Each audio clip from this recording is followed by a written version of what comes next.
Ayun no, kaganda.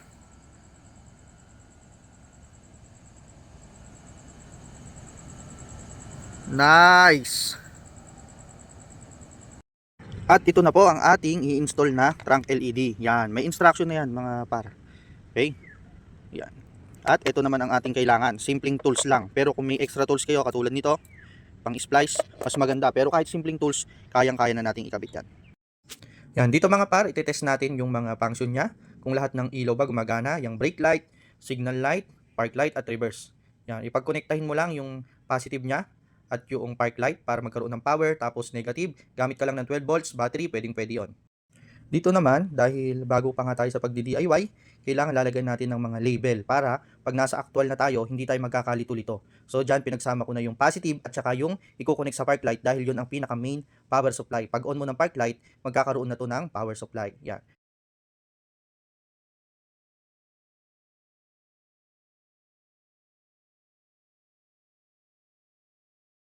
So ito yung preparation natin. May mga label na siya, reverse, brake light, signal light, park light, and power, and negative.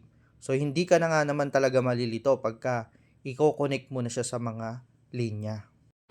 Ayun mga par, nandito na tayo sa Hyundai Accent, ang ating kakabitan nito. Ayan. So, dito tayo sa right side mag-connect ng mga wire. Mas maganda kung meron kang prying tools na bibili lang to Shopee Lazada, wala pang 100 pesos. Ayan, para madali mo lang matatanggal yung mga clip sa proper way. Pero kung wala naman, kayang-kaya mo nang diskartehan yan siyempre. Yan, ma-access na natin dito yung mga wire natin sa tail light. Ngayon, applicable naman to kahit anong sasakyan pa yan. SUV sedan, applicable siya. At magpapagapang din tayo ng wire na to. Dahil yung isang signal light nandito. So yan, gagapang tayo ng wire papunta dito sa kabila para sa pagkabit ng kabilang signal light dito sa ating wirings. Yan. Dito naman, ang diskarte natin sa pagkuha ng coding ng wire, madali lang. Oh, reverse light, signal light, park light at saka brake. Susundan mo lang yung likod nila. Kasi may wire, makikita mo naman yung wire. Ito yung wire ng reverse light. Ito yung wire ng signal light.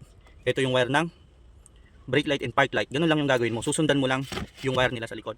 O kung marunong ka naman mag-tester, mas maganda. I-tester mo na lang siya. Dito, pwede ka mag-tester dito. Okay? Sa pagdi-DIY par, meron talagang mga case na kailangan mong matuto mag-test light. Napakadali lang naman gamitin ito. I-ground mo lang yan eh. Tapos itutusok mo lang to sa mga terminal kung ano yung hinahanap mong power. Tulad nito kasi, yan, park light, umiilaw yung park light natin. Siyempre, park light at brake light magkasama, di ba? So hindi natin alam diyan kung ano yung park light saka yung brake light. Ngayon, hahanapin ko lang yung park light. Siyempre, yung matitira, sigurado yun na yung brake light. So itutusok mo lang. Ang para. Tusok mo lang diyan. Yan, so nailaw siya. Tinusok natin sa kulay pink. Nailaw na siya. So pink ang ating park light, green naman ang brake light. So may mga case talaga na gagamit ka nito. Mura lang din to mga par. Meron na to yung bulb type lang, nasa 100 plus lang yon. So huwag kayong matatakot mag test light ng mga wire. So par, sa pag-install naman dito sa ating bumper, kuha ka lang ito, masking tape. Okay? Gawin mong guide yung bakal na kinakapitan ng trunk. Ayan. Kunin mo yung center. Pakadali lang, di ba par? Kunin mo yung center. At kunin mo rin yung center ng LED. Ganyan lang diskarte dyan mga para. Kuha mo na ang center nya. Okay, okay lang magkamali ng gagabuhok. Yan. Pwede mo na siyang ilak. Sentro na tayo yan. Sure mo lang na yung computer box nya dito sa right. Natanggalin mo na yung bahagya. Yan. Lalapit na natin yan. Okay.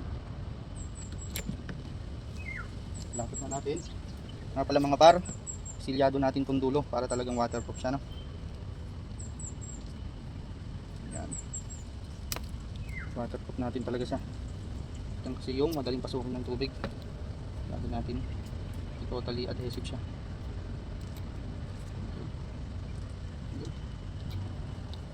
Basta yung pang automotive talaga na electrical tape ang gagamitin nyo.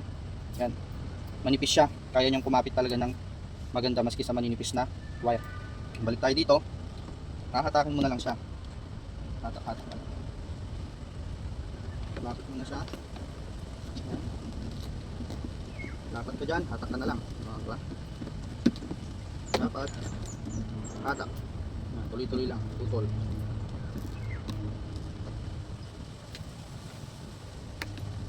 Dapat. Hatak mo lang. Ganun lang. Tuloy-tuloy mo lang yan.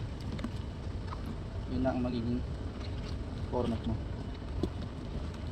Hatak. Dapat. Hatak.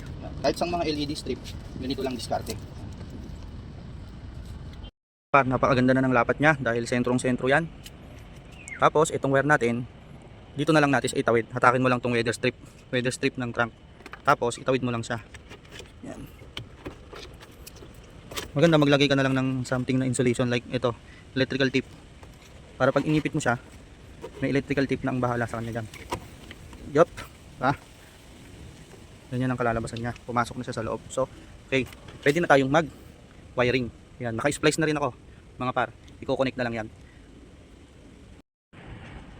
Yan mga par. Sa pagwa-wirings naman, mas maganda kung isulat mo yung mga code nito. Kasi, pag aktualan na, minsan malilito ka. Lalo kung hindi ka pa ganun kasanay mag-DIY. Yan. Yan.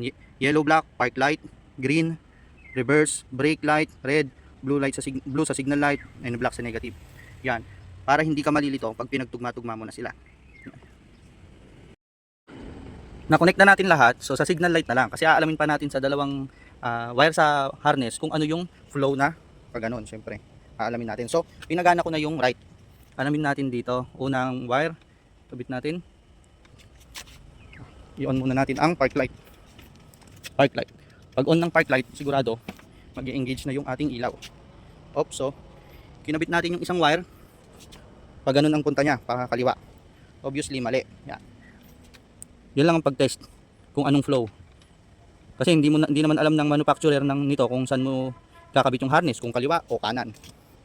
Yan. Tama na yung flow niya. Pag ganun na siya dapat, papunta na sa right. Yan. So dito sa dalawang wire, itetest mo siya actual kasi kung ang manufacturer iniisip nila baka dito ka maglagay ng wiring. Di ba? So kailangan aalamin mo na lang kung anong flow yung naaayon sa paglalagay mo ng harness, kung left or right ba na tail light. Siyempre par, bago natin iligpit lahat kahit anong DIY, dapat itetest muna natin. Sige mami. Preno. Okay, yung preno. Signal light. Left signal light, okay. Right. Reverse. Okay. So okay na lahat. So kailangan na lang ililigpit na lang. Par, ito na ang final natin. Kung paano mo lang tinanggal lahat, ganun mo lang din siya ibabalik.